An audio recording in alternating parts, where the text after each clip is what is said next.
The systems have over 2,000 already calculated emission factors. The platform enables you to do what you need to do. Carbon reduction is only a small part of a company's portfolio. So their material is really rigorous and on point. It is a way to capture two types of data: financial data and activity data. It allows you to do it much easier when you have the ability to automate that data collection process.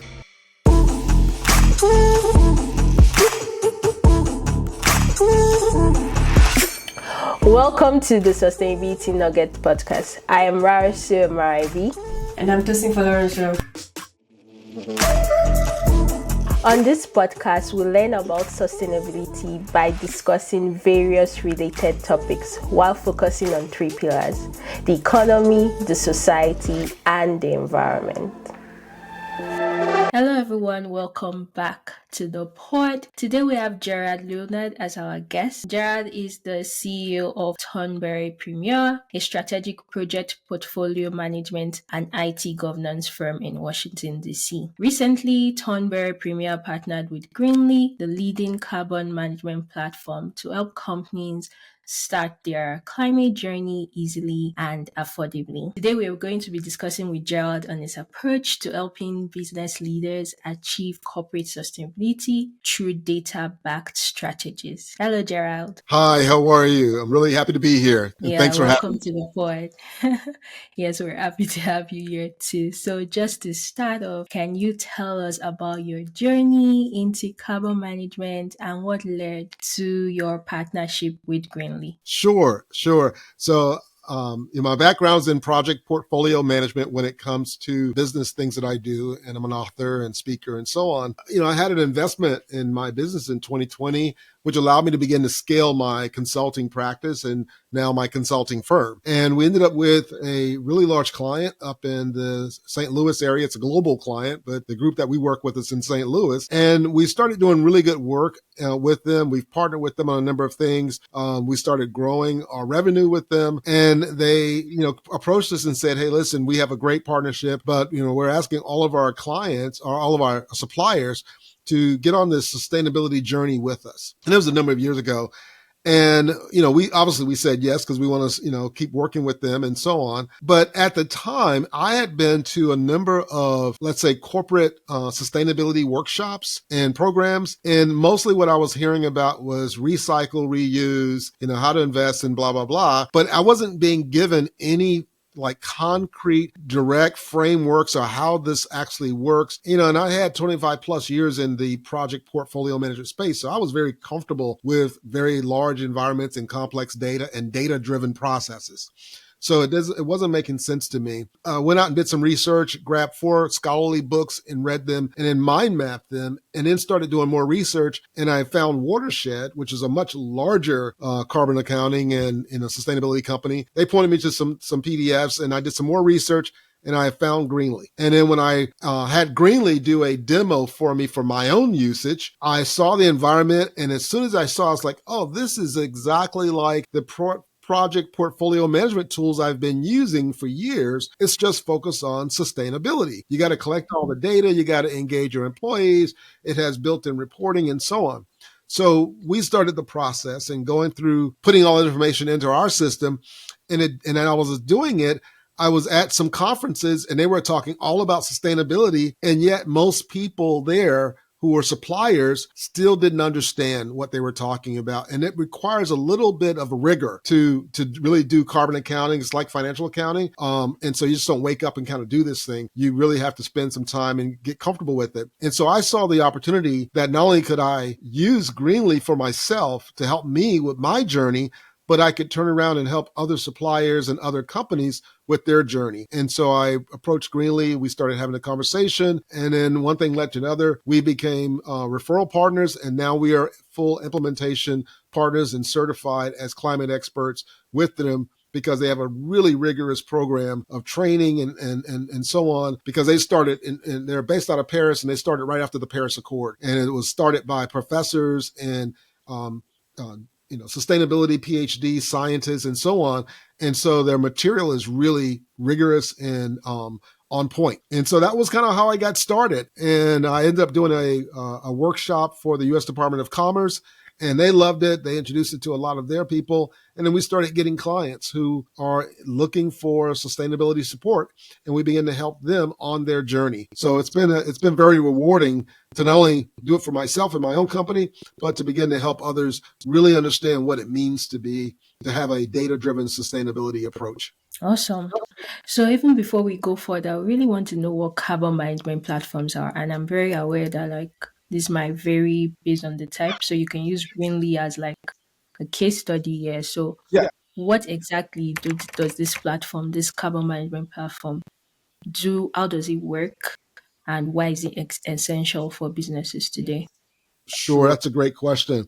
So what happens with the carbon-based platform? If you were trying to capture your carbon, you would probably use spreadsheets or something, but it's really difficult to do that on spreadsheets. And so what the carbon-based accounting system is a way to capture two types of data: financial data and activity data. And so it literally says, okay, we're going to look at our carbon-based footprint for, let's say, 2024, which we just finished up, right? So you would need a version of your general ledger or your finances that you could upload into the system. They're not looking at all your detailed records. What they're doing is categorizing where you're expending resources. So, and especially it deals with scope 1, scope 2, and scope 3, but especially scope 3, where it's really indirect emissions. It's like turning the lights on, electricity, or commuting, or taking flights, or staying in hotels, or going out to eat. All of those activities emit carbon to some form or fashion, but how do you capture and do that? Well, the systems have over 2,000 already calculated emission factors. So based on the category of spend, whether it's airplane rides, or going to lunch, or commuting in your car, or turning the lights on in your office, or turning up your laptop, or putting data in a data center, they're able to, based on the amount of money you spend in whatever currency you're in, to map that to a carbon emission factor. And that formula and that amount of spend will tell you what is the carbon-based footprint for that activity. So it makes it easy to then pull in your data, your financial information, and then have the system, based on all of the AI and all of the algorithms that are there, begin to assign the emission factors that may be applied to your spend. And then you have activity data, whether it's your buildings, your electrical usage, your employees commuting, and so on. It has a simple and straightforward way. But what it does, it also puts all of that data into one database or one data partition, right? So that when you have all that information in, and it has some built-in reports, all those reports begin to light up and get filled in with information, and you begin to see. And it has the artificial intelligence component built in. So, and because they've done over 2,000 other clients, they have benchmarking capability. So they can say, hey, you are a 250 person consulting firm. Well, guess what? We have a bunch of those consulting firms in our database already. And on average, they are doing this when it comes to carbon, or they're spending this much money and they're commuting this much. So they can give you a benchmark of what's the average and best practice for your size of company. And then you can compare your data to the average or to the benchmark and see where you are. Plus, once you get all that data in, the system starts making recommendations on the things that you can do to begin to reduce your carbon footprint. But once you have all that data into the system, it's like, I look at it as turning the lights on in a dark room, right? If you got a crowded room and the lights are off, you're going to hurt yourself walking through it.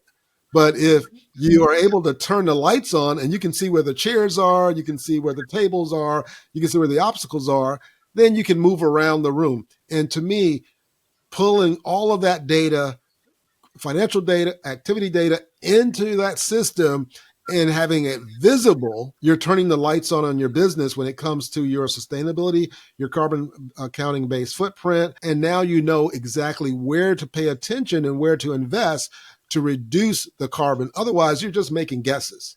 And that can be very expensive, because a lot of those carbon projects, depending on if you're changing from gas vehicles to electric vehicles, or trying to find the right data center that has a lower carbon footprint, that can be really expensive to guess. And so this takes the guess out of it. And again, it turns the lights on in the room so you know exactly where to focus. Really awesome. I actually did not even think of the financial part. Like I was thinking, oh, maybe there's like an automated calculation of the electricity being used and linked to the software. But like you said, that would really just do like scope two, scope one.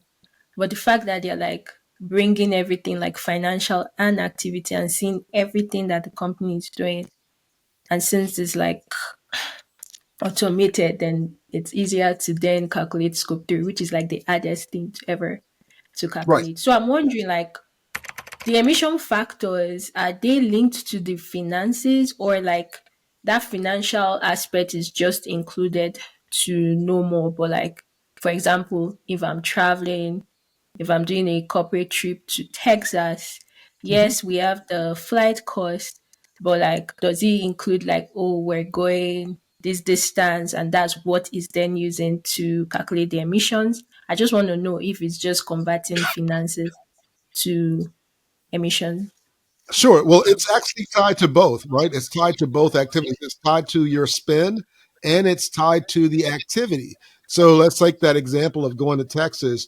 You get on the plane and it's like, okay, it's going to take me this long. I'm going from this airport to that airport. It'll tell you exactly, what is your mileage, right? And then types of the air carrier that you're using in the flight. It will then use that information to identify the right admission factor formula or algorithm to map it to tell you exactly what is the carbon based footprint for your one seat on that entire plane, right? And then if you're eating, if you're taking a car to the hotel and you're eating and doing this, if you've captured all that in your expense report, then that's going to be a part of your financials. So you'll know, based on that, what's the overall carbon footprint for that trip.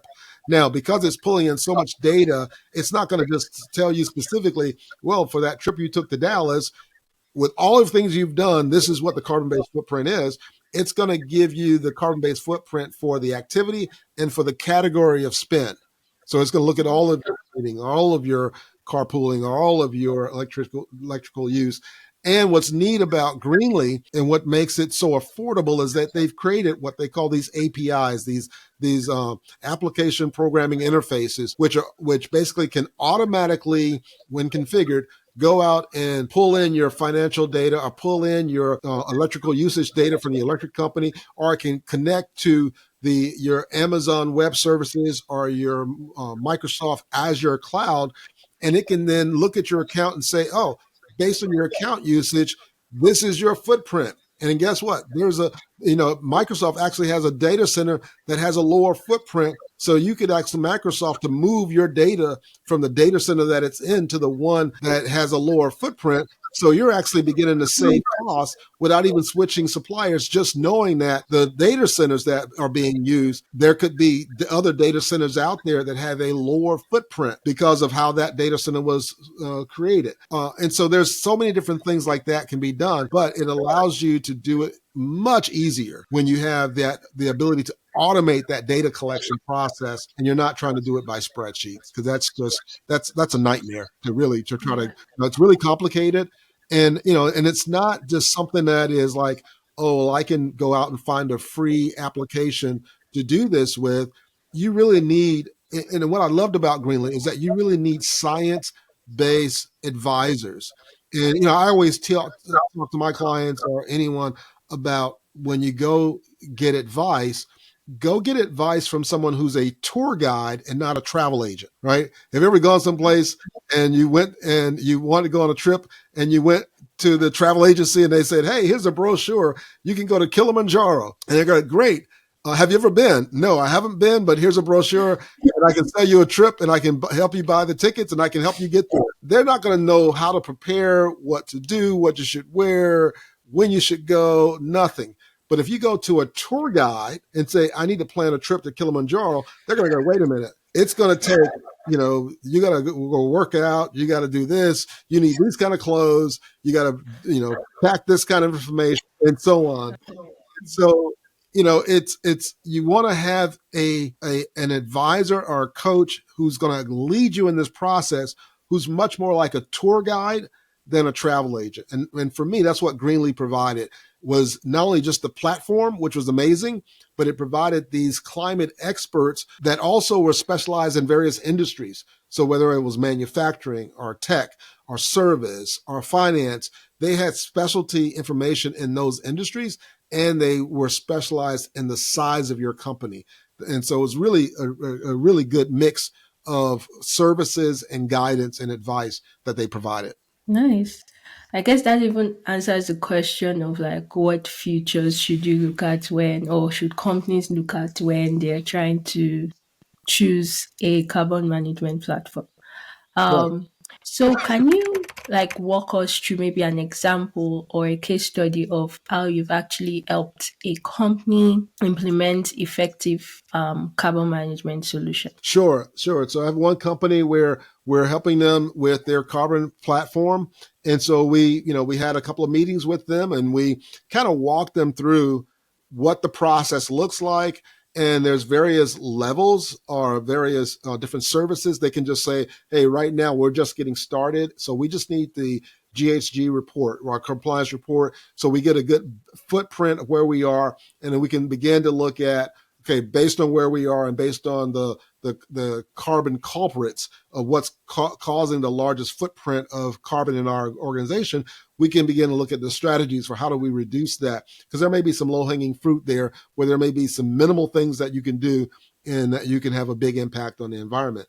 And so, we onboarded them onto the platform. We got them trained up on how to use it. We're mentoring and coaching their own project manager, because the beauty is, like, we're providing that guidance and we're helping them on board onto the platform, but they have to still do some of the work and working with their financial people to go get the data, sending out the surveys and making sure their team members are doing it. But in the process, they're learning. They may have a degree in sustainability, or they may have knowledge of sustainability and that background.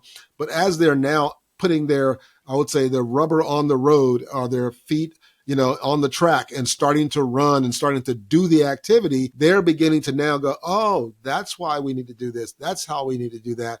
And so we walk along with them, right? And we hold their hands, and from the standpoint of guiding them and answering their questions. And if there's any questions that they present to us that may be over our head, even though we've done a lot of studying, we've done a lot of great things with it, there's still tons of information out there that we haven't covered yet, because of the depth of knowledge required. So we are able to then reach back to Greenly, and not just the platform, but to those tour guides, those experts in the area, where if they say, hey, we need to focus on our science-based targets, we can help them with that process. Or their CDP report, we can help them with that process.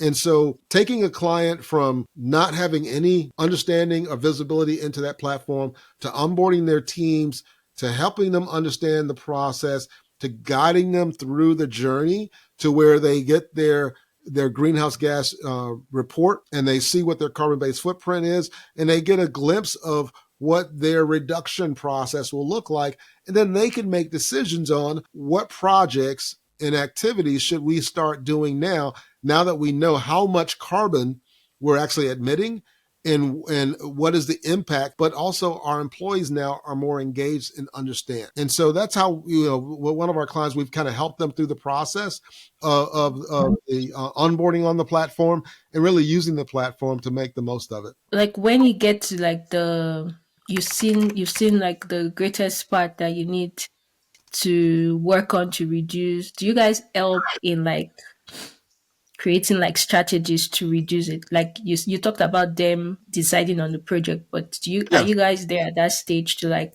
suggest, Yes, we are. okay, that's awesome. Awesome. No, what's neat about that process is that once they put all the data in, because the system also has built-in AI capability, it starts making recommendations. And what's nice about the system is that it gives you the ability to create scenarios. So let's say the scenario that it gives you out of the box or from the AI isn't one that you're looking at going, I'm not sure that's what we want to do first. That's a little expensive, or it's this or that. Well, then you can create other scenarios and say, well, what if we did this first, and reduce this, what would be the impact on our carbon footprint, and how long will it take us to get to net zero if we taken a second, third, or fourth approach? And so not only are you able to, and then really what that boils down to is that's the part where when I saw the system, and because of my background as a certified project portfolio management consultant with PMI and having written courses and written books on this topic, that's when my eyes lit up. I was like, okay, this is what this is. You get all of this data in the system. Now you know exactly where to focus. Now you can run scenarios to figure out what is the right portfolio mix of activities that's going to get you to where you're going, while you're keeping in mind that you only have a limited budget and you have limited people, or you may have a certain number of people who have certain talents, but they're constrained because they're being asked to do a bunch of different things. You can't have them doing everything. So how do I move the ball forward, move my company forward, and still make progress with limited resources and limited talent, while at the same time finding the right bets or the activity that's going to help me reduce my carbon as quick as possible without overwhelming my organization. And as well as, where I can tie it into all of the other activities that are going on, because carbon reduction is only a small part of a company's portfolio. They may have, transform the business projects where they're bringing on the next iPhone, or they may have cost reduction or cost or revenue generating projects that are going to grow the business, or they may have, hey, we got to keep doing these maintenance type things to keep the lights on. So they have other things that they're trying to do, and what we do is help them figure out, how do you fit the carbon activities that now that you need to do within your overall portfolio to get all of those things done, while taking in consideration, I still have limited amount of budget, I still have limited resources, yet I still need to make a difference. How do I do that? Yeah. So definitely that means you're also showing like, oh yes, you need to invest to reduce this carbon, but I'm wondering, does the Greenly also show like, oh, this would be your return on investment in terms of savings and It does. like, It actually does. There's some really cool reports inside of the Greenly platform where they can show you, not only what your cost is, but also what is possible return on investment. Because return on investment is different depending on the type of project, right? Some return on investment may be hard numbers. So you may say, for every dollar you put in, you're going to save $5, or you're going to save $2. So that's a hard metric when it comes to return on investment. But there's also strategic or soft metrics where it's like, hey, if I do this, it's going to increase productivity. Now, probably down the road, there's a formula that I can find and or work with the team on and develop and say, well, that increased productivity is going to generate X amount of dollars, blah, blah, blah, blah, blah. But sometimes it's really just a matter of a soft benefit to the organization, retention, increased productivity, brand awareness, reputation in the market, risk reduction. All of those are strategic benefits as well in return on investment that you might not be able to, calculate them with a calculator, but you can definitely feel the impact of them, and you will definitely feel the impact of those kinds of return on investments if you're not doing them and you start losing business, and if you are doing them and you start growing your business. awesome. In your time with implementing Greenly, this carbon management platform for businesses, what are the common challenges that businesses face during the implementing stage of the carbon management, and how do they overcome them, or how do you guys work with them to overcome these challenges? Right. I think one of the biggest challenges is educational. Just really getting their arms around the value and the importance of this, because if the C-suite or the CEO or the executives don't really understand the impact of leveraging a platform like Greenly, then one, you can have the challenge of do nothing, right? That's an option. Well, we're going to keep doing things the way we're doing, and we're just going to keep using spreadsheets. And right now, we're not getting slapped on the wrist because, at least in the United States, there's no major, unless you're in California, there's no major penalties for not doing carbon. If you're a Fortune 500, you are required to do it, not only just because of the United States, but and the SEC, but because of all the other countries that you're doing business in.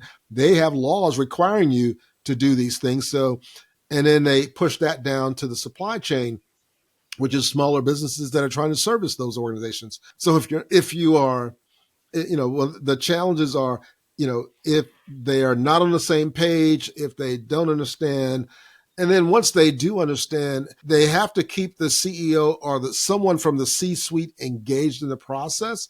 And that's really with any project, right? When you have a project that's aligned to your strategic objectives and it's going to move your company forward, it requires someone from the C-suite, whether it's the CIO, the CFO, the COO, the CEO, the chief administrative officer, you go down the road, cyber person, there's somebody at that level needs to take ownership and be the champion, right? Doesn't mean they have to do all the work of it, but they have to be accountable for getting this done and hold other people accountable for getting it done.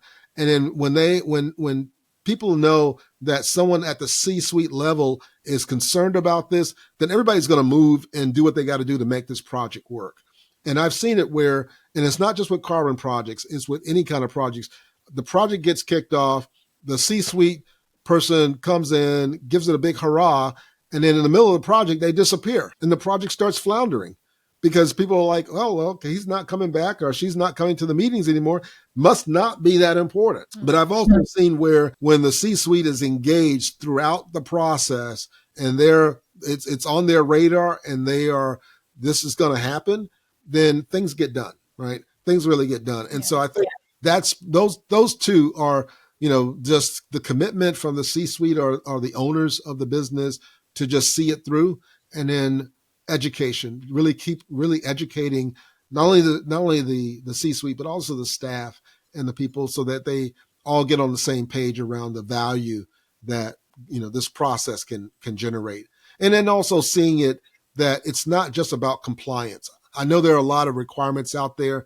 EcoVadis is about the compliance of, carbon and so on and sustainability, but it's more than that, because when you really understand the value of building a sustainable business, you are building a business that's going to grow in revenue, that's going to have a great reputation in the market, that's going to attract talent, that is going to be compliant with regulations and reduce risk, and it's going to reduce turnover, and it's going to reduce expenses. And so at the end of the day, though you add up those different combinations of elements or components, it's going to increase your profits. Because if I'm increasing my revenue and I'm decreasing my expenses and I'm maintaining my staff and reducing turnover and I'm building customer loyalty, I'm going to have a business that people are going to want to shop at and be a part of their services. And it's going to grow over time. It's going to increase the profit margin and it's going to increase the business. And I'll be honest, that's what I've seen in my business. By being in this game called sustainability and being certified and sharing my story and working with my clients, I have the clients that I do talk to, or even prospects, are much more interested in talking to me because they're like, oh, you can check all the ESG boxes and and it's not just carbon accounting. It's like, oh, on the social side, you're giving some of your revenue back into the community where your business is, and you're helping underserved communities. And from a governance standpoint, you have the processes and things in place. You're checking the boxes. You're a good business. You're someone we can trust. And so it creates this air of trustworthiness. And when you feel like, hey, I have a business that I'm engaging with that I can trust emotionally, that means I can go to sleep at night and not worry about, are they going to run off with the money? Are they going to do something scandalous? Because as I'm getting engaged with them in this process and I can trust them, you're going to end up with, more business and really good clients and really good team members who are dedicated because they're seeing that you are trustworthy and you're making a difference. So I know you talked about the case study initially of the company, but I want to know when people implement Greenly, see where to reduce and all, are there like success stories of, oh, we did this with Greenly. These were strategies we've implemented, and now we've come back to Greenly and we've seen the reduction. Like, are these success stories, Yes, like that? Yeah, a lot. there are a number of success stories, and not just with my clients, but across the Greenly platform. They have a number of case studies and a number of success stories where companies have gone through this journey. They've reduced their carbon footprint, and they're seeing a market difference. Now, there are also some stories where you had executives who did all of this work, and then the leadership team changed, and the folks who came in didn't believe in sustainability, and things went backwards. So there's also some of those stories. And so it really, it's not just leveraging the Greenleaf platform. The platform just enables you to do what you need to do. It's really the leadership that has to have that conviction and that fortitude to say, this is where we're going, this is how we're going to do it, and this is the kind of business we're going to be, and we're going to get everybody on board and go that direction. And if you can do that and keep that, then you will see the benefits of following this process and using a tool like Greenly, and it's one of the most comprehensive ones. I did a discussion the other day with a college professor who had his PhD in sustainability, and he had actually done things in papers and projects with over in Switzerland and Germany and Africa. I mean, he's all over the world doing this stuff. And when I showed him the Greenly platform, one of his words were, he asked me a bunch of questions. He goes, I've never seen a tool that is this comprehensive. Right? It's this comprehensive and well thought through in how they've built out the platform when it comes to being able to track life cycle analysis of a product, or when it comes to what you need to fill out your CSRD report for a lot of European countries or other parts of the world. In the US, we really don't use that one now, but having that data helps you with your CDP report or your science-based targets. It's a really well thought out and well put together platform, and it guides you through the process so you don't feel like you're just trying to do this by yourself. Yeah, that's something I liked when I checked the Greenleaf fact that there's LCA, but there's also like the carbon accounting, and also like for companies actually manufacturing Yeah, companies actually having a product, they can literally do a whole assessment of their product and see how they can right. They reduce got like thousands of the templates. So they have thousands of templates already built for a product. So as people are using this, and they allow you to bring in your suppliers underneath your account, so that your supply chain can also have a good jump on their carbon accounting through using the Greenleaf platform. And if you have an area where a supplier is not willing to go that route and become sustainable, they have suppliers in their database now that can fulfill that need, that are scoring high on pursuing their sustainability goals. So if you're in a process where you're doing manufacturing, or you're doing some other kind of work where you need suppliers that are going to be on the journey with you around sustainability, and your current suppliers are not, they have a database within that platform where you can now also go out and find other suppliers that are willing to do the sustainability efforts and work, so that your whole supply chain can be seen as a sustainable supply chain as well. yeah. So a question just came into my mind. So like for for the LCA and all, for companies that are like producing maybe carbon negative product, let me say like renewable diesel, or electricity from solar or whatever. Um, if they do their assessment with Greenly, is it certified to a point where like like yes, I do my LCA with Greenly, I see that I'm on a minus whatever kilogram CO2. Can that be certified to create a carbon credit that can be sold in the carbon market? I don't know if this is out of scope, but I just yeah. Yeah. Well, they do have on their platform places where you can buy carbon credits to reduce your carbon. And so I can't say I know the exact answer for your question. Yeah. I've never been asked that question before, but I would assume that if you have a product that is generating carbon credits, right, that you could actually sell that product, or at least investment in that product on the Greenleaf platform to help other companies where what you're doing is reducing carbon. And if they have areas where they can't reduce carbon, but they need to do to buy a carbon credit to help for offsetting their carbon, I'm sure their platform could support you selling those products because that's what they're doing already. So they have companies or programs that, whether it's planting trees or waterworks or things like that, or solar farms, where if you can't reduce your carbon in one area, you can invest in an alternative carbon credit, and that can offset what the carbon that you're producing. So I'm sure there's answers. There's process. Ask that. Yeah. Good question. Yeah. So, what advice would you give to like businesses that are just starting their emission reduction journey, trying to get into carbon management platform? What do you advise them? I would say definitely check out Greenly, and I would also say do your own research and spend some time reading and or studying this area and educate yourself, because even if you are just at a high level, even if you're not going to be the person pushing the buttons on the carbon accounting system, you want to understand what is a scope 3, what is scope 1, what is scope 2, why is scope 3 so difficult, how does the CDP process work, what are science-based targets, how do you generate a science-based target? Is something that you just make up, or do you have to go through a third party? I would say you want to educate yourself, and then you want to have a guide. You really do. You want to have a tour guide. Some companies out there that they're doing carbon, they're more like travel agents, where they say, hey, here's what you got to do. We'll give you this free tool and so on and so forth. But when it comes to, hey, how do I fill out my CDP report, or how do I fill out my science-based target report, or how do I do this? It's like, well, we just provide the platform. We don't provide any of those services.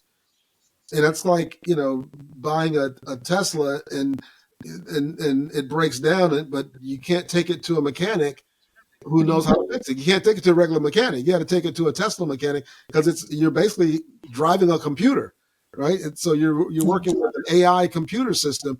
So you have to have someone who knows how this really works and who's an expert in this area to support you. So you want to educate yourself, find an expert, and then just, if nothing else but the first year that you're doing it, commit to just doing the carbon-based baseline. Like, just go through the process to get your GHG report, your greenhouse gas report, so that you know where you stand.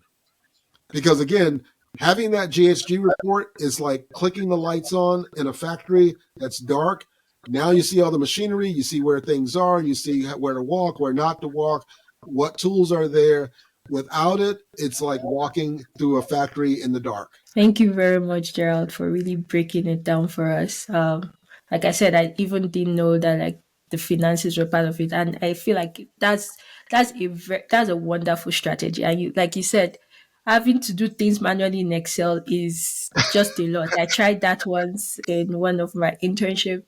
I really hope they even continued afterwards, because like I created the whole Excel too. That I don't know if anybody would not use it afterwards. So like, well, having like this user-friendly tool actually translates to success, real emission reduction, because people can continue using it. So thank you very much. We've come to the end. I'll be leaving all your details in the description. So if anyone wants to reach out, they can. But like I said, thank you once again. And to the audience, if you have any questions, let us know in the comments and we'll try to answer it. So until next time, continue to live consciously, and I'll see you in my next episode.